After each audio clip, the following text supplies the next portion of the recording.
Singapore, September 28th, 2008. The first night race in Formula One history. Lap 14, Fernando Alonso pits early on a strange strategy and drops to last. 2 laps later, his teammate Nelson Piquet Jr. slams his car into the wall at turn 17. The safety car comes out. Alonso climbs back. He wins. 1 year later, the truth comes out. The crash was deliberate. Flavio Briatore, the man running Renault, is banned from Formula One for life, the longest ban in the modern history of the sport. But here is the thing. This was not the first time Briatore operated in the grey. It was just the first time the world noticed. Now look at 2024. Alpine Garage, Monaco. A man in a sharp Italian suit, silver hair, dark glasses, smiling. Briatore is back. So how did the man Formula One banned for life become the man Formula One needed back? Because Flavio Briatore did not change. Formula One did. To understand the man Formula One banned for life, you have to go back to 1950, to a small village called Verzuolo in the Italian Alps. Both his parents were school teachers. From the beginning, Flavio Briatore wanted out. He started as a ski instructor, then a restaurant manager, then jumped into the Milan Stock Exchange in the 70s. By his 30s, he was already moving in circles where business and crime blurred together. Then came the convictions. 1984, a court in Bergamo found him guilty of fraud. 2 years later, a Milan court convicted him again, this time for running rigged card games on wealthy victims. More than 4 years in prison combined. So Briatore did what Briatore does. He left. He fled to the Virgin Islands and lived as a fugitive. But one man never gave up on him. Luciano Benetton, founder of the Italian clothing empire, Briatore opened Benetton franchises across America. By the late 80s, there were 800 stores, and he took a cut from every single one. That same year, Benetton needed someone to run their new Formula One team. Not an engineer, not a racer, a businessman. They turned to Flavio. And Bernie Ecclestone, the man who built Formula One into an empire, took one look at him and saw himself. As Bernie later put it, Flavio understood Formula One was a business long before it was a sport. Every other team principle came from the paddock. Briatore came from a fraud conviction. To him, rules were never boundaries. They were opportunities. 1991. Briatore signs a 22-year-old German driver who had just left Jordan after a single race. His name was Michael Schumacher. Within 3 years, Benetton went from a midfield team to the team that toppled Williams, world champion in 1994, world champion again in 1995. Schumacher became Schumacher under Briatore. But here is the part most people forget. That 1994 season was followed by scandal at every turn. The FIA found illegal launch control software hidden inside the Benetton car. At Hockenheim, the team's pit crew had removed a safety filter from the refueling rig. Seconds later, the rig exploded into a wall of fire, and the championship itself ended in Adelaide with Schumacher and Damon Hill colliding in a way that, to this day, half of Formula One believes was deliberate. This was not bad luck. This was the pattern. Every win came with a controversy. Every controversy got smoothed over. Briatore understood the grey zone better than anyone else in the paddock. Then came the year 2000. Briatore returns, this time leading Renault. He signs another young driver most people thought was not ready. Fernando Alonso, 2005. 2006, 2 world championships. The end of the Schumacher era. As Briatore himself liked to say, I do not manage drivers, I create champions. By 2008, through his management company, Briatore controlled the contracts of more than 30 drivers across Formula One and the feeder series. He was more powerful than any team principal, almost as powerful as Bernie himself. Winning was never the goal. Control was. And a man who always operates in the grey, sooner or later, crosses the line. September 2008, Renault is having a disastrous season. No wins, no podiums. Alonso is unhappy, and rumors say he is leaving for Ferrari. The Renault board in Paris is threatening to cut the budget. Singapore is the last chance. The race itself looked like a miracle. Lap 14, Alonso pits early on a strange light fuel strategy and drops to the back of the field. 2 laps later, his teammate Nelson Piquet Jr. loses control at turn 17 and crashes hard into the wall. The safety car comes out. Because Alonso had already pitted, he leapfrogs the entire field. He wins the race, Renault's first victory in nearly 2 years.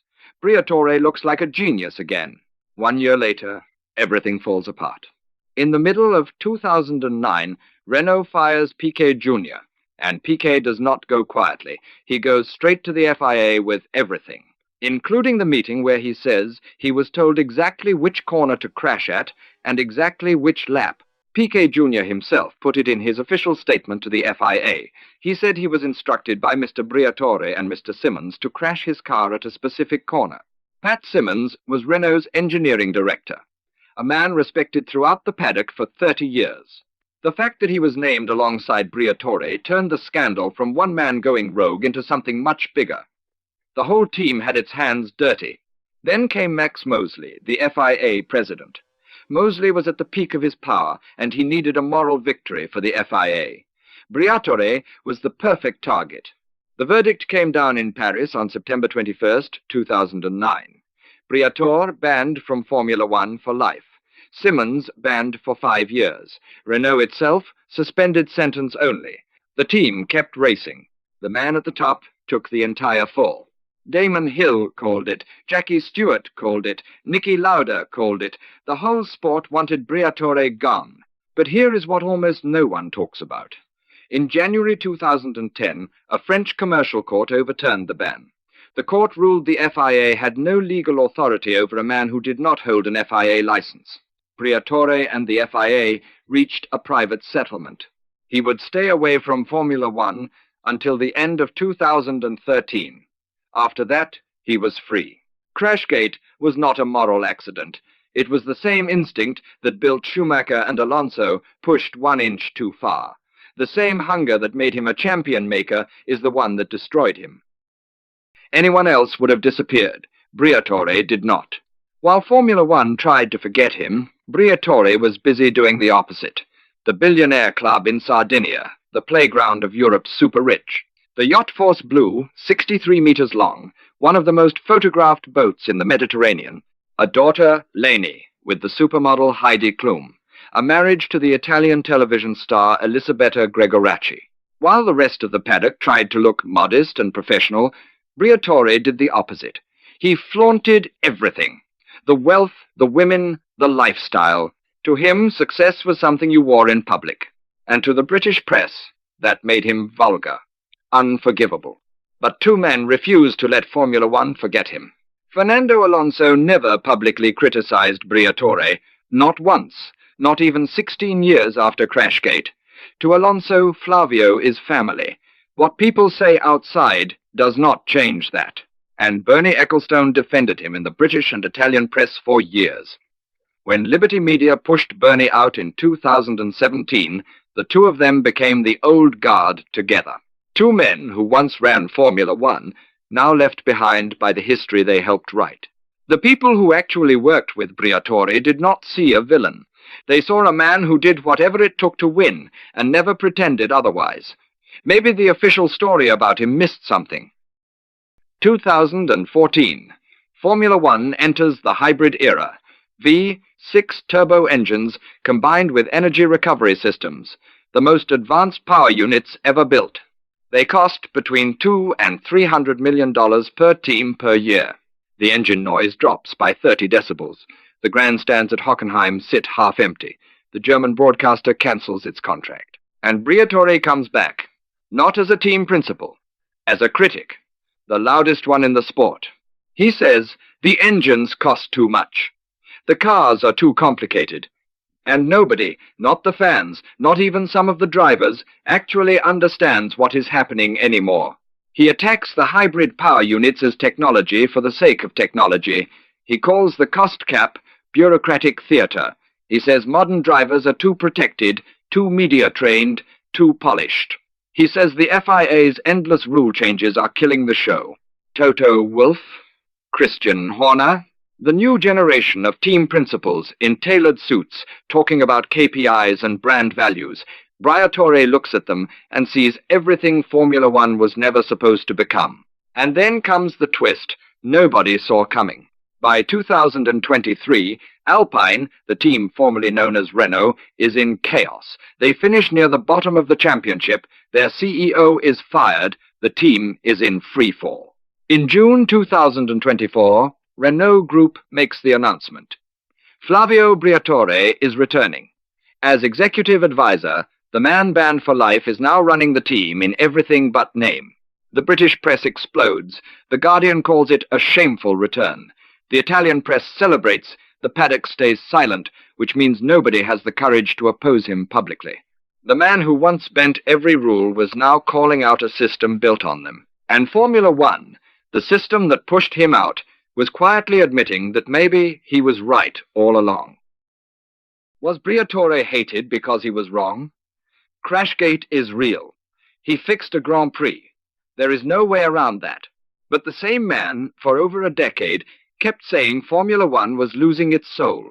And the empty grandstands, the falling television numbers, the Grand Prix that turned into processions, all of it proved he was not wrong either. He did not change. Formula One did. Now picture him in the Alpine garage in 2024. Hair more gray. Same suit. Same smile. Same refusal to apologize.